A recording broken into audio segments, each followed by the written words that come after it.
Any जीरीवाला प्राथमिक शाला में आपका हार्दिक स्वागत है। कक्षा 8 हिंदी पाठ 2 ईदगाह भाग 2 इसलिए क्योंकि ये जो पाठ है ईदगाह वो मैंने 2 भागों में मैंने बांट दिया है। तो उसका पहला भाग मैंने आपको पहले वीडियो में मैं बता दिया। तो ये जो वीडियो है वो भाग 2 यानी कि जो बाकी पाठ है उसके बारे में हम जानेंगे। लेखक प्रेमचंद, साहित्य प्रकार कहानी है। और पहले वीडियो में हमने क्या किया कि प्रेमचंद का परिचय के बारे में जाना, उसके जन्म के बारे में, उसके निधन के बारे में और उनके उपनाम के बारे में और उनका जन्म स्थल के बारे में। तो अब हम आगे ईदगाह में, पहले वीडियो में क्या था कि ईदगाह जाने की तैयारियां सभी लोग कर रहे थे और हामिद के पास कुछ भी नहीं था। उसके पास कपड़े नहीं थे, उसके पास टोपी नहीं थी, जूते नहीं थे, तो भी वो बहुत खुश था। और अमीना ईद को कोस रही थी। क्यों कोस रही थी? क्योंकि उसके पास पैसे नहीं थे, उसके पास खाने के वांदे पड़ रहे थे और फूटी कौड़ी भी नहीं थी, इसलिए वो ईद को कोस रही थी। हामिद अमीना के साथ रहता था और वो हामिद के पापा यानी कि उनके पिता गत वर्ष यानी कि अगले साल ही हैजे की मौत हो गई थी, यानी कि बीमारी के कारण उनकी मृत्यु हो गई थी।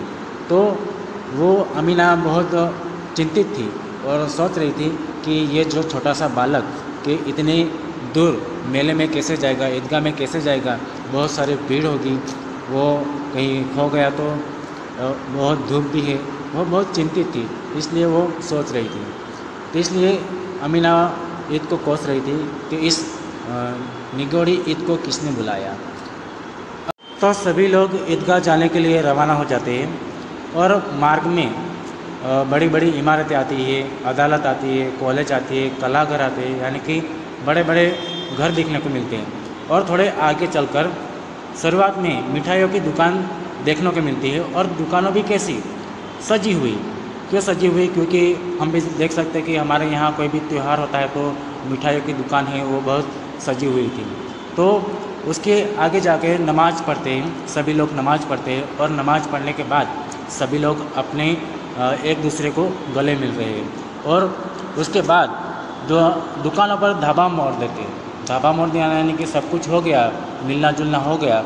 उसके बाद सभी लोग मिठाइयों की दुकान है या फिर खिलौने की दुकान है, वो सभी पर वो आक्रमण कर देते हैं, यानी कि टूट पड़ते हैं। वहाँ पर हामिद और उनके दोस्त, सभी दोस्त पहले तो खिलौने की दुकान पर जाते हैं। वहाँ पर अपने उनके साथी अलग अलग खिलौने लेते हैं और उसके बाद मिठाइयों की दुकान आती है। मिठाइयों की दुकानों में किसी ने रेवड़ियाँ ली, किसी ने गुलाब जामुन खाए, किसी ने सोहन हलवाई खाई और मज़े से खा रहे थे। पर हामिद बिल्कुल शांत था और एक साइड में होकर वो सबको देख रहा था, क्योंकि उसके पास ज़्यादा पैसे नहीं थे, उसके पास सिर्फ 3 पैसे थे, तो इसलिए वो कुछ खरीद नहीं रहा था।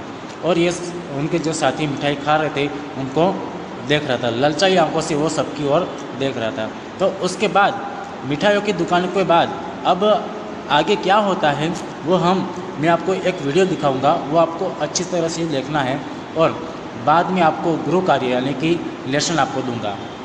तो पहले हम ये जो वीडियो है वो देख लेते हैं। मिठाइयों के बाद कुछ दुकानें लोहे की चीजों की हैं, कुछ गिलट और कुछ नकली गहनों की। लड़कों के लिए यहाँ कोई आकर्षण नहीं है, वे सब आगे बढ़ जाते हैं। हामिद लोहे की दुकान पर रुक जाता है। कई चिमटे रखे हुए हैं। दादी के पास चिमटा नहीं है, तवे से रोटियां उतारती है तो हाथ जल जाते हैं। अगर वह चिमटा ले जाकर दादी को दे तो कितनी प्रसन्न होगी, फिर उनकी उंगलियां कभी न जलेगी। घर में एक काम की चीज हो जाएगी। खिलौने से क्या फायदा, व्यर्थ में पैसे खराब होते हैं।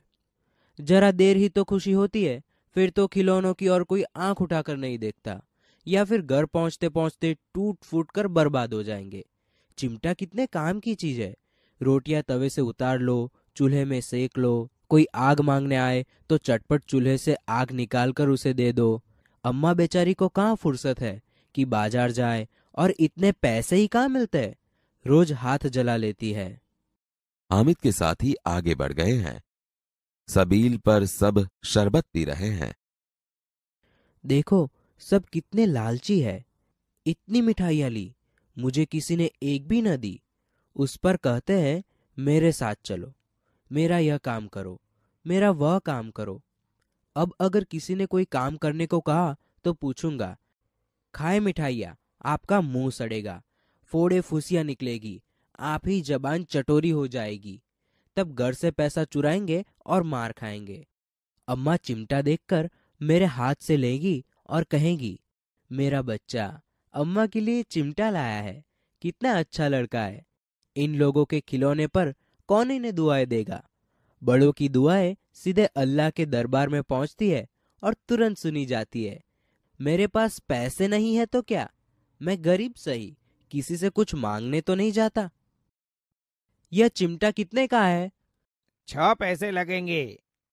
हामिद का दिल बैठ गया। ठीक ठीक बताओ। ठीक ठीक 5 पैसे लगेंगे। लेना है तो लो, नहीं तो चलते बनो। 3 पैसे लोगे? हामिद आगे बढ़ गया ताकि दुकानदार की घुड़कियां न सुने, लेकिन दुकानदार ने घुड़कियां नहीं दी, बुलाकर चिमटा दे दिया।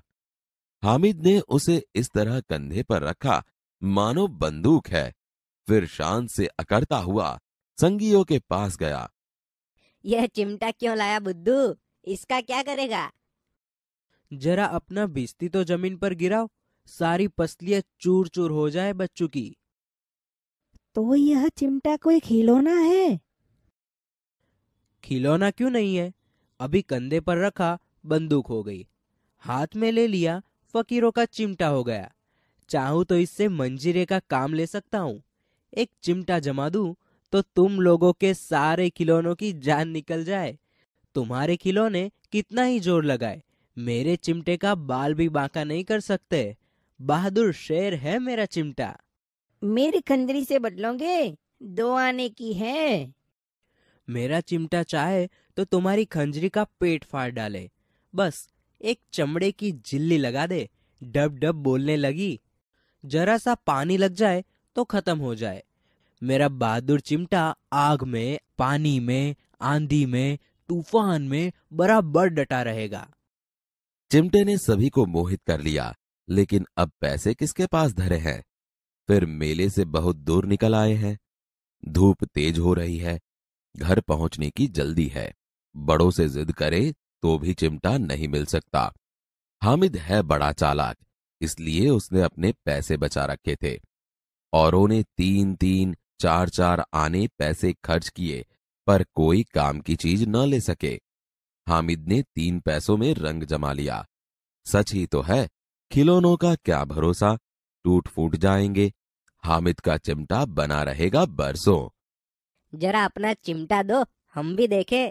तुम हमारा बिस्ती लेकर देखो। महमूद और नूरे ने भी अपने अपने खिलौने पेश किए। हामिद को इन शर्तों को मानने में कोई आपत्ति न थी। चिमटा बारी बारी से सबके हाथ में गया और उनके खिलौने बारी बारी से हामिद के हाथ में आए। कितने खूबसूरत खिलौने थे। रास्ते में महमूद को भूख लगी। उसके बाप ने केले खाने को दिए। महमूद ने केवल हामिद को अपना साथी बनाया। उसके अन्य मित्र मुंह ताकते रह गए। यह उस चिमटे का प्रभाव था। 11 बजे सारे गांव में हलचल मच गई। मेले वाले लौट आए। मोहसिन की छोटी बहन ने दौड़कर भिश्ती उसके हाथ से छीन लिया और मारे खुशी के उछली तो मियां भिश्ती नीचे आ रहे और सुरलोक सिधारे। मियां नूरे के वकील का अंत इससे भी ज्यादा गौरवमय हुआ। वकील जमीन पर या ताक पर बैठ नहीं सकते, उनकी मर्यादा का विचार तो करना ही होगा। दीवार में 2 खूंटियां गाड़ी गई, उन पर लकड़ी का एक पटरा रखा गया। पटरे पर कागज का एक कालीन बिछाया गया। वकील साहब राजा भोज की भांति सिंहासन पर बिराजे। नूरे ने उन्हें पंखा झलना शुरू किया। अदालतों में खस की टट्टियां और बिजली के पंखे होते हैं, क्या यहां मामूली पंखा भी न हो? बांस का पंखा आया और नूरे हवा करने लगा। मालूम नहीं पंखे की हवा से या पंखे की चोट से वकील साहब स्वर्गलोक से मृत्युलोक में आ रहे और उनका माटी का चोला माटी में मिल गया। फिर बड़े जोर शोर से मातम हुआ और वकील साहब की अस्थियां धूरे पर डाल दी गई। अब मियां हामिद का हाल सुनिए। अमीना उसकी आवाज सुनते ही दौड़ी और उसको गोद में उठाकर प्यार करने लगी। सहसा उसके हाथ में चिमटा देखकर वह चौंकी। यह चिमटा कहाँ से लाया? मैंने मोल लिया है। कई पैसे में? 3 पैसे दिए। यह कैसा बेसमझ लड़का है कि दोपहर हुआ कुछ खाया न पिया, लाया क्या चिमटा? सारे मेले में तुझे और कोई चीज न मिली जो यह लोहे का चिमटा उठा लाया? तुम्हारी उंगलियां तवे से जल जाती थी, इसीलिए मैंने लिया। बुढ़िया का क्रोध तुरंत स्नेह में बदल गया। बच्चे में कितना त्याग, कितना सद्भाव और कितना विवेक है। दूसरों को खिलौने लेते और मिठाई खाते देखकर इसका मन कितना ललचाया होगा। इतना जब्त इससे हुआ कैसे? अमीना का मन गदगद हो गया। वह रोने लगी। दामन फैलाकर हामिद को दुआएं देती जाती थी और उसकी आंखों से आंसू की बड़ी बड़ी बूंदें गिर जाती थीं। आप सभी ने ये जो वीडियो है यानी कि पार्ट आपने देखा, अच्छा लगा होगा। अब हम आगे चलते हैं। आगे आपको क्या क्या लिखना है यानी कि गृह कार्य, वो आपको मैं दे देता हूँ। पहले तो शब्दार्थ देख लेते हैं। ये आपको अपनी नोट में लिखना है। पहले शब्दार्थ। ईदगाह यानी कि ईद की नमाज पढ़ने की जगह। सानी यानी कि चारे की सामग्री जो पानी में सान कर पशु को खिलाई जाती है। कुबेर यानी कि धन का देवता। अनगिनत यानी बहुत अधिक या फिर जिसे गिना न जा सके। निगोड़ी यानी दुष्ट या फिर अनाथ। मन यानी कि मण यानी कि गुजरात में हम मण कहते हैं, यानी कि 20 किलो इसको हम मण कहते, 1 मण कहते। बिशात यानी कि औकात या फिर मूल्य। सिजदा यानी कि एक विशेष मुद्रा में झुकना। लड़ी यानी कि माला, एक क्रम में। धाबा यानी कि आक्रमण, हमला। कोश यानी कि खजाना। पृथक यानी कि अलग। शबिल यानी कि धीरज या फिर धैर्य। आगे देखते हैं। उसके बाद आपको लिखना है, मुहावरे को लिखकर वाक्यों में प्रयोग कीजिए। दिल कचोटना यानी कि उनका अर्थ ये है कुछ न पाने पर दुख होना। ये आपको अर्थ लिखना है और उसके बाद वाक्यों अपने आप आपको बनाने हैं। जो वाक्यों में प्रयोग आपको करना है, यानी कि मैं आपको सिर्फ उनका अर्थ लिखाऊंगा, ये वाक्य आपको खुद लिखना है। दिल कचोटना यानी कि कुछ न पाने पर दुख होना। दूसरा, बेड़ा पार लगाना यानी कि किनारे ले जाना या फिर संकट में बचना। गले मिलना यानी कि प्रेम से भेंटना। दिल बैठ जाना यानी हताश होना। बाल बाका न होना यानी कि जरा भी नुकसान न होना।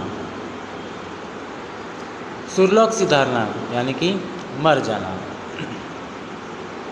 छाती पीट लेना यानी कि दुख प्रकट करना।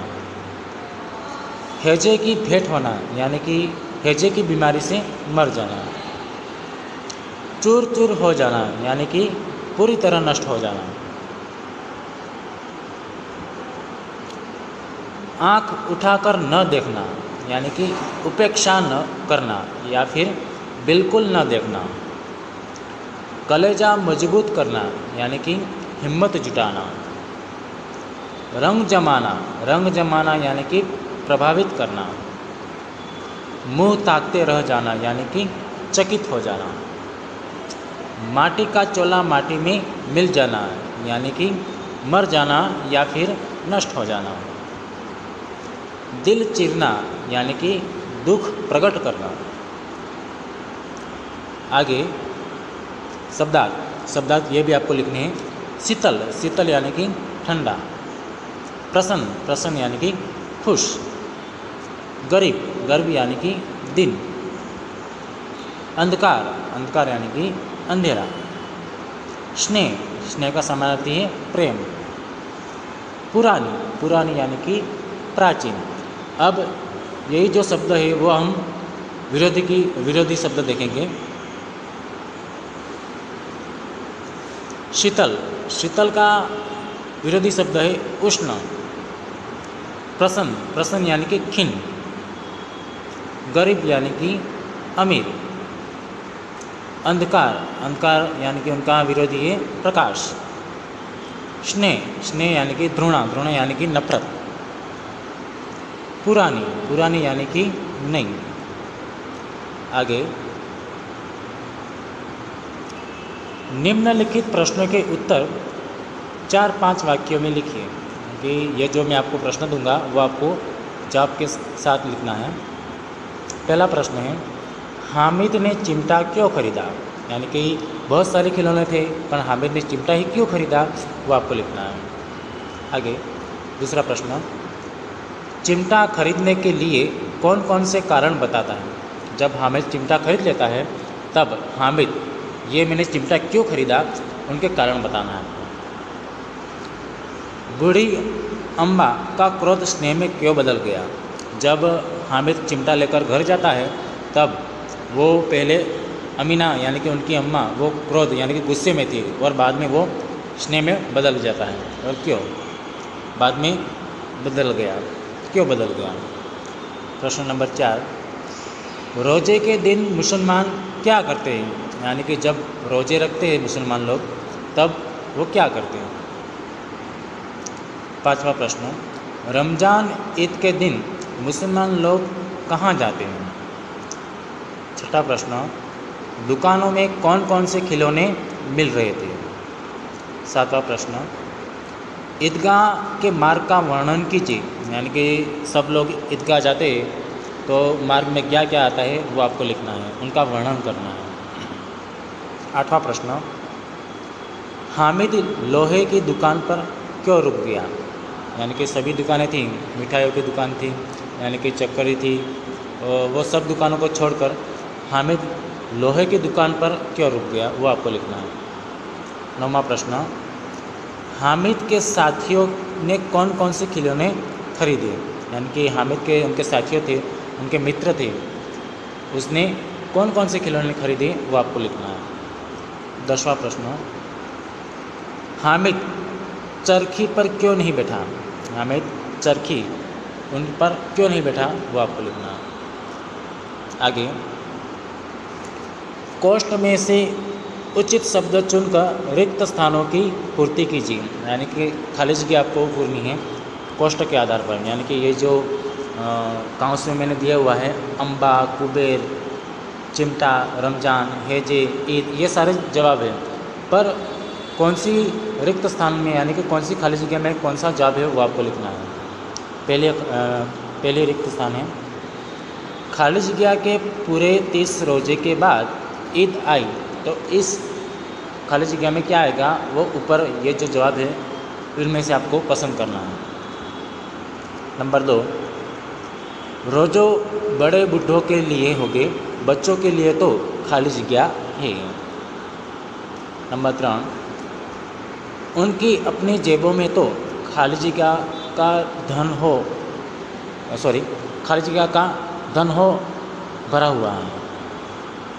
नंबर 4, हामिद का बाप गत वर्ष खाली जगह की भेंट हो गया है। यानी कि हामिद का बाप किस बीमारी से मर गया वो इसमें से आपको लिखना है। 5, हामिद अमीना को खाली जगह कहता है। यानी कि हामिद है, उसकी जो अमीना है उसको किस नाम से पुकारता है, क्या कहता है वो आपको लिखना है। नंबर 6, हामिद को ख्याल आया दादी के पास खलज क्या नहीं है।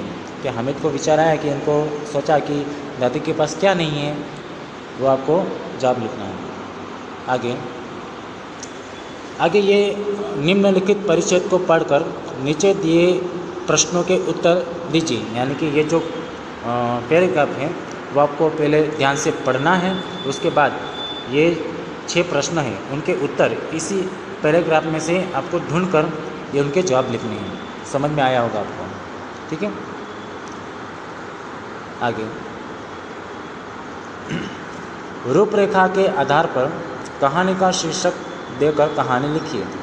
ये मैं आपको एक रूपरेखा दूंगा, उसके आधार पर उनका शीर्षक लिखना है और उनकी कहानी लिखनी है।